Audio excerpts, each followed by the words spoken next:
Minute Papillon. Bonsoir, c'est Anne-Laetitia Béraud, bon retour dans Minute Papillon. Ce lundi soir 1er avril, on parle de bactéries. En Haute-Garonne, 5 pensionnaires d'une maison de retraite de Lermes sont morts dans la nuit de dimanche à lundi, victimes d'une probable intoxication alimentaire. L'enquête ouverte va déterminer notamment si ces victimes déjà fragiles ont succombé à une maladie ou une infection d'origine alimentaire due à un parasite, une toxine, un virus ou une bactérie.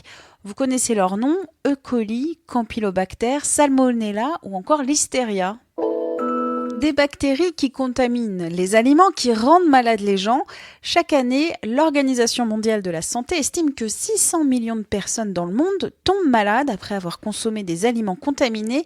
420 000 en meurent, dont presque la moitié d'enfants. En Europe, 23 millions de personnes sont touchées par ces maladies d'origine alimentaire.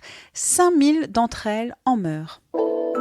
Des bactéries nuisibles pour les humains, mais aussi pour les animaux. Dans le Pas-de-Calais, sur la côte d'Opale, le Vibrio esturianus est pointé du doigt par les pêcheurs à pied. Cette bactérie pourrait être à l'origine de la récente surmortalité des moules sauvages, rapporte l'AFP. Jusqu'à 95% des mollusques accrochés sur les roches ont été décimés. Les bactéries, ça peut être top. Notre santé dépend en partie du bien-être de notre ventre et de notre microbiote, c'est-à-dire l'ensemble de tous les micro-organismes qui peuplent notre appareil digestif. Ce microbiote intestinal va être bientôt sauvegardé dans une grande bibliothèque. Information de la revue britannique New Scientist repérée par Courrier International.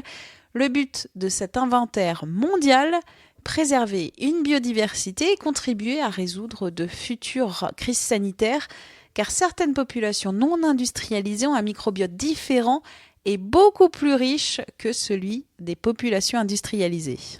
Minute Papillon, rendez-vous demain 12h20 pour de nouvelles infos.